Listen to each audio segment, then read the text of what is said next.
পাকিস্তান জামায়াতে ইসলামী তখন খুশিতে আত্মহারা হয়ে গেল। এখন কিন্তু মব কমে গেছে, কারণ গুপ্ত শিবির এজন্য এই বাংলাদেশের জন্য বেগম খালেদা জিয়া এবং তারেক রহমানের যে ত্যাগ, এর থেকে বেশি স্যাক্রিফাইস কেউ করে নাই। এবং তাদের এই ত্যাগের জন্যই আজকে বাংলাদেশ জাতীয়তাবাদী দল বীর দর্পে দাঁড়িয়ে আছে। অনেক ষড়যন্ত্র মোকাবেলা করেও কোনোদিন অন্যায়ের সাথে আপোষ করে নাই। কিন্তু শেখ হাসিনা বেগম খালেদা জিয়ার এই ঈর্ষণীয় যে তার অর্জন, তার জন্য বারবার উনি ঈর্ষান্বিত হইতো। ওনার গায়ে জ্বলন যে কোনো কিছু উনি জীবনে প্রথম হইতে পারে নাই, কিন্তু একটা জিনিসে সে প্রথম হইতে পারছে, বাংলাদেশের প্রথম পলাতক প্রধানমন্ত্রী হচ্ছে শেখ হাসিনা। আমরা বাংলাদেশ জাতীয়তাবাদী ছাত্রদল কেন্দ্রীয় সংসদের পক্ষ থেকে আমরা ধন্যবাদ জানাই আর কৃতজ্ঞতা জানাচ্ছি পাবনা জেলা ছাত্রদলের প্রতি। আজকে তারা এই প্রথমত আমরা সকাল 11টা থেকে দুপুর 1টা পর্যন্ত আমরা রেখেছি পাবনা সদরের শিক্ষা প্রতিষ্ঠানের জন্য, যে আমরা তাদের ইন্টারভিউ নেব। আমাদের ভারপ্রাপ্ত চেয়ারম্যান জনাব তারেক রহমান উনি যে রাষ্ট্র মেরামতের 31 দফা দিয়েছেন, সেটি দিয়েছেন হাসিনার সেই ফ্যাসিস্ট রক্তচক্ষুকে উপেক্ষা করে 2-2.5 বছর আগে। তারা বুঝতেছিল না আসলে ছাত্র রাজনীতিটা কেমন, কারণ 2009 সাল থেকে 2024 সাল এই 15 বছর তারা শুধু দেখেছে ছাত্রলীগের, নিষিদ্ধ ছাত্রলীগের ফ্যাসিজমের রাজনীতি, তারা দেখেছে হলে মাগনা খাওয়ার রাজনীতি, তারা দেখেছে একটু ছাত্রলীগ করলে এক্সট্রা ফেভার পাওয়া যায়, পরীক্ষায় এক্সট্রা নাম্বার পাওয়া যায়, পরীক্ষায় এক্সট্রা নাম্বার পাওয়া এলাকায় মানুষজন এমনও হয় যে ইফটিজিং করা, এগুলা ছিল ছাত্রলীগের, নিষিদ্ধ ছাত্রলীগের আর্ট। আমরা দেখলাম যে যখন ডাকসুতে কারচুপির মাধ্যমে একটা প্যানেল জিতলো, সেটা হলো হায়ার করা প্লেয়ার নিয়ে, ওইখানে কেউ জানে না কে কোন সংগঠন করে, ঐক্যবদ্ধ শিক্ষার্থী জোট ওই প্যানেলের নাম।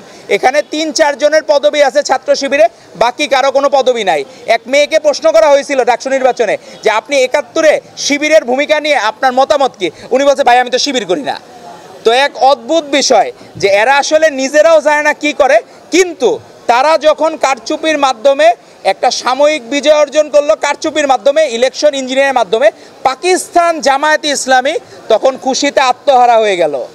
আমাদের ভারপ্রাপ্ত চেয়ারম্যান জনাব তারেক রহমান বলেছেন, দিল্লি নয়, পিন্ডি নয়, নয় অন্য কোনো দেশ, সবার আগে বাংলাদেশ। উনি সেটি বলেছেন এবং উনি কাজে প্রমাণ দিচ্ছেন যে বাংলাদেশ প্রেমিকারা।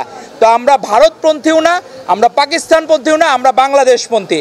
আমরা চাই না ফ্যাসিস্টের কোনো দোসর এখানে পুনর্বাসিত হোক, এটি এনশিওর করা আমাদের দায়িত্ব।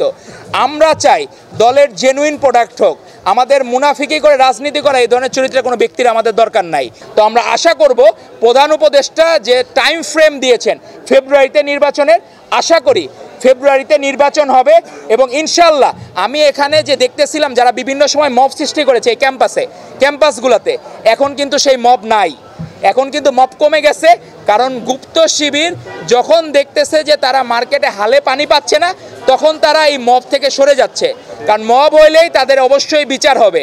এবং আমরা দেখলাম পাবনাতে শিবির প্রায় বিলুপ্ত প্রায় একটা সংগঠন হয়ে যাচ্ছে শিবির, তো এই পাবনাতে। তো আমরা চাই যে ছাত্রদল তার নিজের ইথিক্যাল রাজনীতি দিয়ে, ভারপ্রাপ্ত চেয়ারম্যান জনাব তারেক রহমান আমাদের সাংগঠনিক অভিভাবক, যিনি যে রাজনীতির নবধারা, যে ধারা সাধারণ শিক্ষার্থীরা পছন্দ করে, সেই ধারায় আমরা রাজনীতি শুরু করেছি এবং এই ধারা আমরা অব্যাহত রাখবো এবং আমাদের বিজয় ইনশাল্লাহ সুনিশ্চিত। এবং ফেব্রুয়ারিতে নির্বাচন হলে ইনশাল্লাহ বিএনপি ভূমিধ্বস বিজয়ের মাধ্যমে রাষ্ট্র ক্ষমতা অধিষ্ঠিত হবে।